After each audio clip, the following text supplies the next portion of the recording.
To think about people who were willing to die for this country, who fought to fight for this country, and at the same time to be treated as subhuman.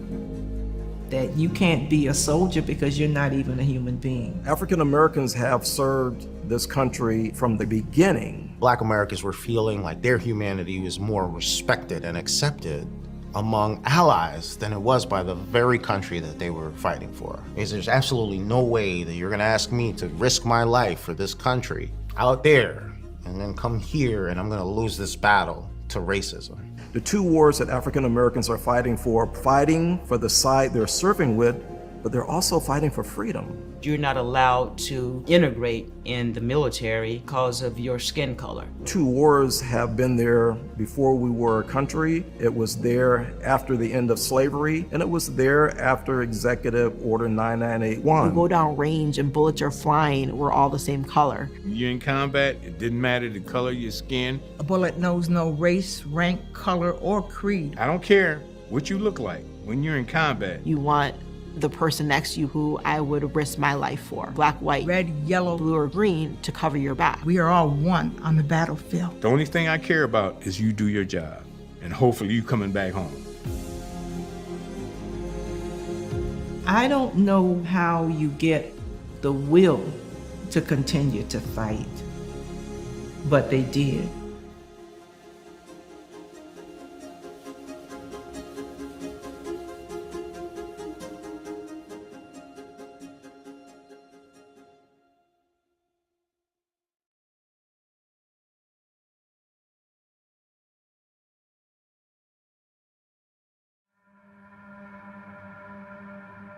African Americans have been serving in this country from the very beginning. The participation of African Americans during that period is, by law, they were an enslaved population. So not only were they fighting for the side that they were serving with, they were also fighting to prove themselves and fighting for freedom. During the American Revolution, African Americans served for the side that offered them the best chance of freedom. And that's why you have African Americans who serve on the American side and also serve on the British side.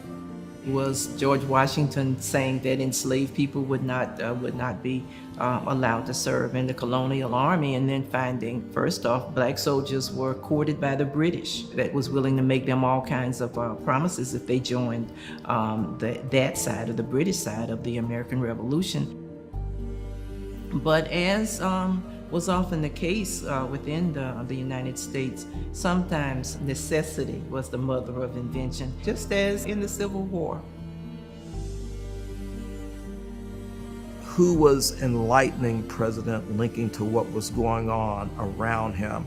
And that would be Frederick Douglass. Frederick Douglass is the former slave who runs away, buys his freedom while he's in England, comes back, writes a slave narrative that is then used on the stumps of abolitionist speaking tours until the Civil War. He says the side that first arms the black man will be the side to win. President Lincoln was not an abolitionist. He did not go into the Civil War to end this institution of slavery. He wanted to preserve the Union. So despite all of the effort of a Frederick Douglass to get Abraham Lincoln to enlist black soldiers, it was only when the North saw that it was in danger of losing the war that minds began to change. But when they got the opportunity, they went above and beyond. They understood that failure is not an option, that you cannot allow those people who want to define you as not mentally, morally, physically, psychologically fit to serve, that you can't allow them to win.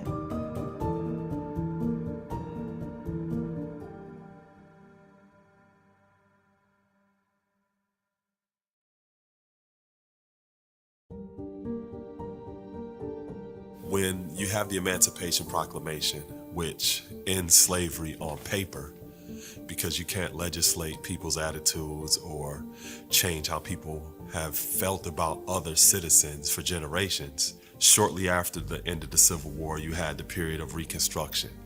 That's an era where this country was focusing on social and political change and reformation. But that didn't include people of African descent, because simultaneously with the progressive era, you had black codes. You had segregation being established. When the war was over, they were no longer a part of the military service. They were a rise to help the cause, and then when it was over, they were disbanded. When we're talking about the Black liberation struggle, this historical movement that had a number of Black Americans fighting different discriminatory regimes, that's impetus enough. You know, negative treatment, racism, racial discrimination. The United States is not living up to its political values. The United States is about freedom. The United States is about equality. The United States is about a capitalism that allows everybody to compete fairly. However, we know these freedoms and equalities are limited.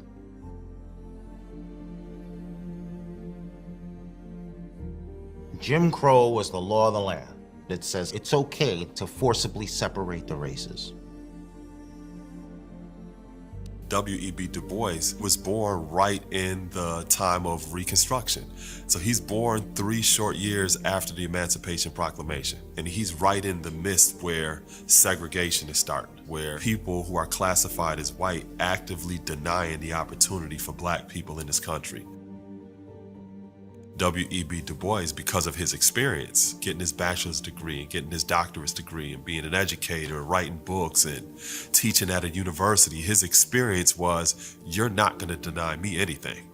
I am a man as equal to you, and all of the rights of citizenry belong to me just like you. And that's why he actually started the Niagara Movement. In July of 1905, they actually called together a Congress of like minds, and they met right here in Western New York. And they called it the Niagara Movement because the falls itself symbolizes the currents of change.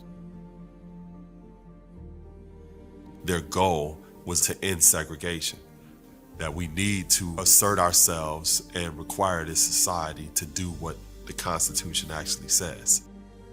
Booker T. Washington and W.E.B. Du Bois came together during the latter years of the Niagara Movement. That is really the foundation which established the NAACP. The National Association for the Advancement of Colored People was established in 1909. Their first major victory was fighting the Grandfather Clause, which was preventing Black Americans from voting despite the 15th Amendment.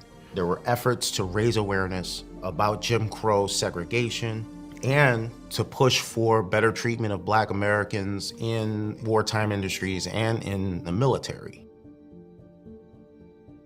that led to A. Philip Randolph.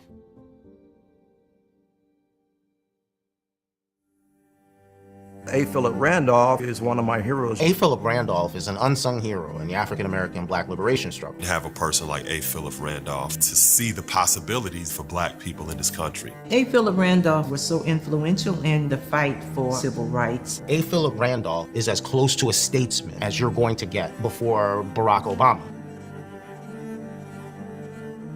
I think A. Philip Randolph is one of the most forward-facing, forward-thinking Black American activists.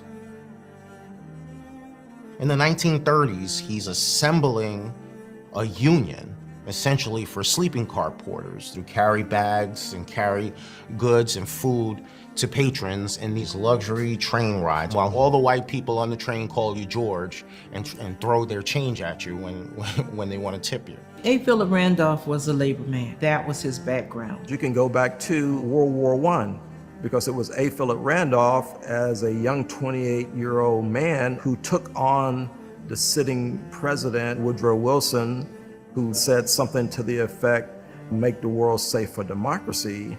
It was A. Philip Randolph who said, "We would rather fight to make Georgia safe for the Negro." So when you fast forward into World War II, he threatens the first March on Washington.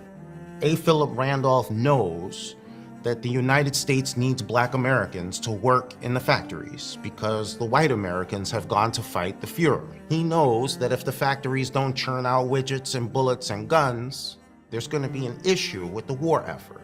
And so now he's threatening President Franklin Delano Roosevelt to have a mass strike of all Black workers who are working in military industries if they don't desegregate and also provide Black Americans with some of the jobs that white Americans were doing. Their threat yielded a success, if you will, Executive Order 8802. Franklin Delano Roosevelt does something wise. He desegregates military industries.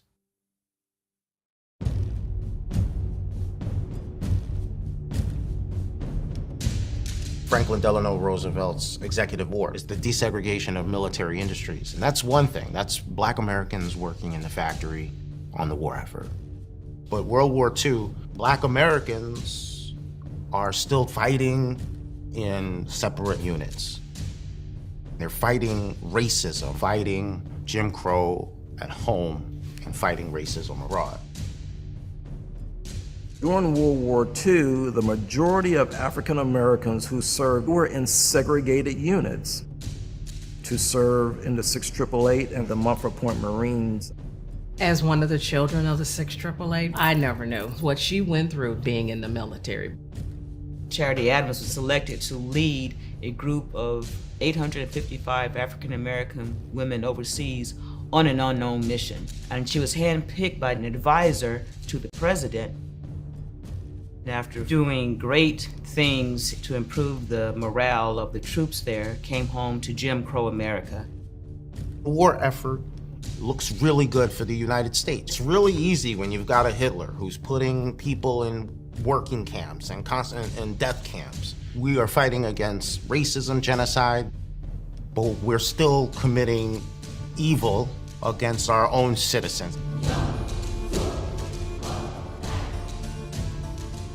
Daddy fought against Hitler, man's inhumanity to man.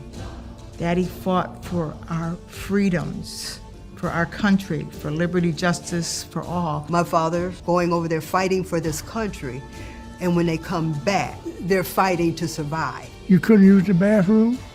You had to go on outside the house to use the bathroom. He says, your neighbors couldn't use no bathroom. You don't let nobody use that bathroom. They're being spat on, court-martialed, beaten for standing up for civil rights. They left their homes, they left their families to go do a job they had no idea they were going to be doing. We're being treated like dogs. We fought for this country. We nearly died for this country. We came back, we survived, only to die in the United States because of Jim Crow. A person like my father fighting for this country and fighting against Jim Crow laws. Germans treat us like humans. The French treat us like humans. Why are we coming home and being lynched in our uniforms? This is our American history. What Black people in this country actually went through. What our father went through is American history. I served in one of the powerful armies in the world. You used to have the whites on this side and the blacks on this side. And we all salute one flag.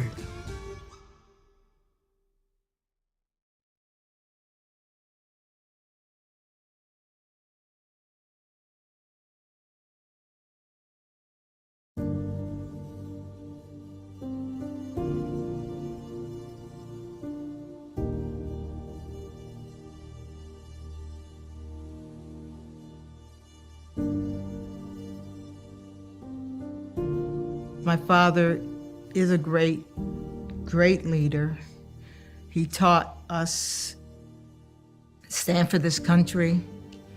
He taught us that a bullet knows no race, rank, color, or creed. We are all one on the battlefield. When we went to the World War II monument, he stood in front of this plaque that said, "We all stand here as brothers, and we honor those who died." And he just instilled in me, we fight for our country, yes, but we fight for each other. The person who lays on a grenade to save the unit, the people who get those Purple Hearts, they did it to save their brothers, because you become your family, you're one.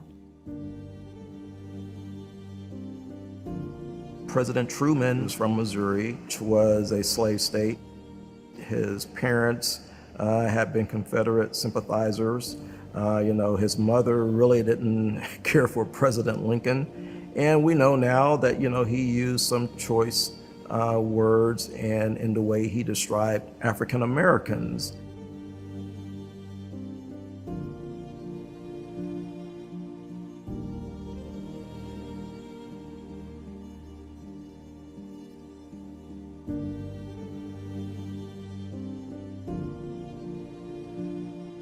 When you become the commander-in-chief, when you become the chief executive of the United States of America, things change. Maybe you begin to view the country as a whole. What is the best for the country? And now in that role, he understands these are American citizens. They have served, having survived the war, and coming back to the United States and being brutalized, and some of them losing their lives. After World War II, he was legitimately outraged at the way that the United States was treating an African American soldier. I should like to talk to you briefly about civil rights and human freedom. It is my deep conviction that we have reached a turning point in the long history of our country's efforts to guarantee freedom and equality to all our citizens. Recent events in the United States and abroad have made us realize that it is more important today than ever before to ensure that all Americans enjoy these rights. President Truman's Executive Order 9981 desegregates the military. It desegregates fighters. What Truman does is set the stage for Black Americans and white Americans to fight in the same units, parts of the same battalions, to literally bleed together. Yes, Executive Order 9981 overnight does not end segregation and discrimination in the military, but it is a beginning. Truman had a past which had a lot of prejudicial views, but he is the president that stood up to sign Executive Order 9981.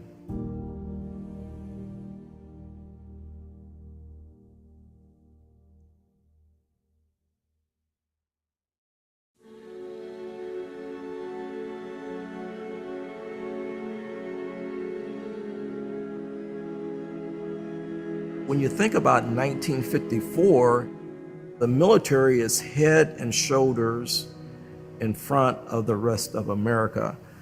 But African American soldiers still experience discrimination. Segregation existed up until after the Korean War in one form or another. There's always been this capitalistic model since this country has been founded. And even though during the time of chattel slavery, we saw what it actually was, you just saw that it transformed in a lot of different ways, where you still have people even today that may not be a physical slave, but they may be a mental slave. The reality was there was more segregation. The reality is that there was more separation of people.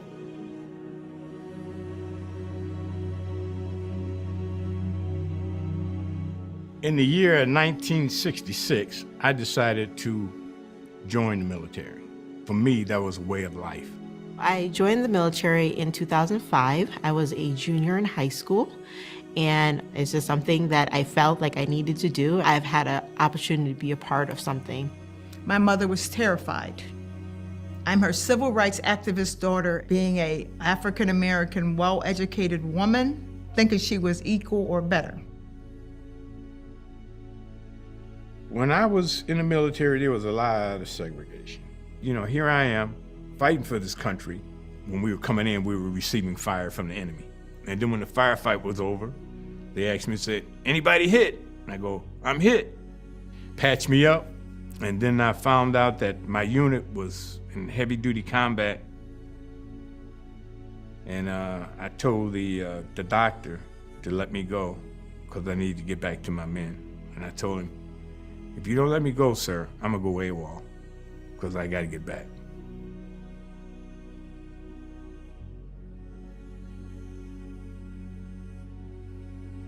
Things changed when I went to airborne school at Fort Benning, Georgia. They took me to the bus station that was going to take me to jump school. And I got off the bus, and the first thing I saw was whites only. And I said, wait a minute. Here I am in a military uniform, getting ready to fight for this country, and I can't drink out this fountain. And I went to do that, and they snatched me up. Now here I am. I'm in the military uniform, and you have a civilian call me a nigger and tell me you can't drink from that. You got to go around the back. That was my first experience with that, and I didn't like it. When I see people who are being discriminated against because of the color of their skin and their living conditions that they're in because of the color of their skin.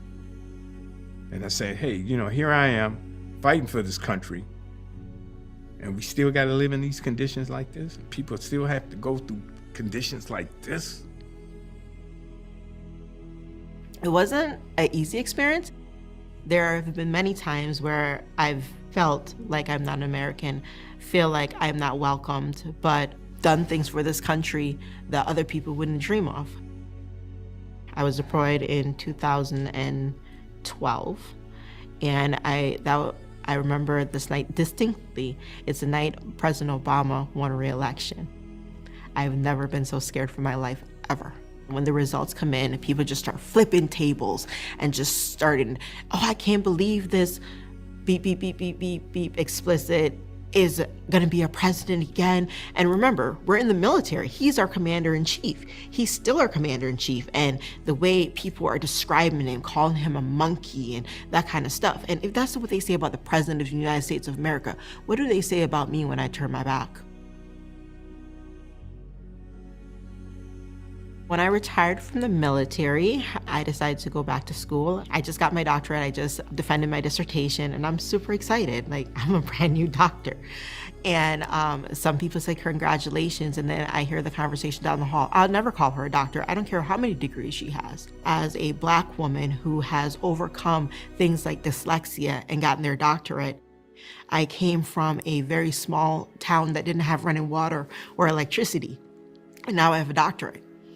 I've served my country, but yet I still don't get that same respect, only because I'm a Black woman.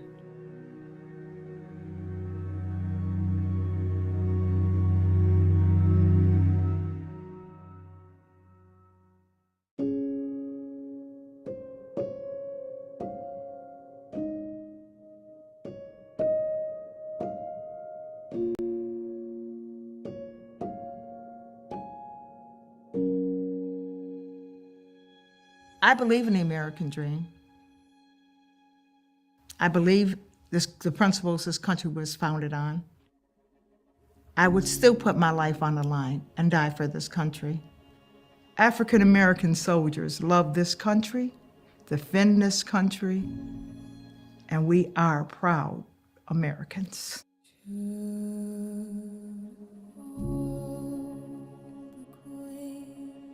Few of the guys we fought with They changed their mentality about everything. And right now, we still having reunions after 50 years. We gather and we enjoy each other's company.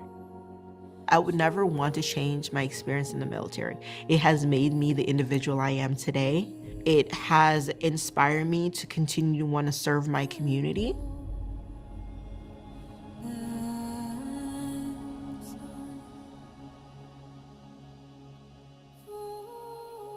Having the will to keep fighting. And I feel that that's something that my father and all of those, and A. Philip Randolph and all of them, they passed along to us, that you cannot give up, that it was worth the struggle and the effort for the future. The whole message with the history that the white person, the white man is the bad guy, that's not true. I never think that with history. There are villains, there are heroes. Some happen to be white, some happen to be black. But it's history. To the men and women who came before me, who fought for this country, even when they were considered 3/5 of a person, thank you. Thank you for paving the way so I can serve in the military, so I can serve my country. And so my daughter can have a home and be a part of this country. The best thing I can tell my children, take care of yourself, and you'll make it. I wasn't discouraged. It didn't make me second guess. It made me want to fight harder. This country is still worth fighting for, and I'm still going to fight for this country. There are great people, no matter where you go, who I would risk my life for. On that battlefield, you say, cover me, brother, and that brother who covers your life protects you. Maybe black, blue, red, yellow, we're all one. That's who protects you. I think that's what makes our nation great, and I think that's what the Army and the military means to me. We fought for humanity. Darkness cannot drive out darkness. Only light can drive out darkness. We're gonna make it. The potential and the promise and the hope of America, the ideal of America, not what it was, but what it had the potential to be. Has everything to do with black military activists and white American allies who are willing to see that Jim Crow racism are relics of the past, and they're not going to benefit the United States moving forward. I'm grateful for that. Even though we don't do everything right, we're still a great country. Worth fighting for. Worth fighting for. It ain't over yet. We've got to keep moving like we've been moving. Forward.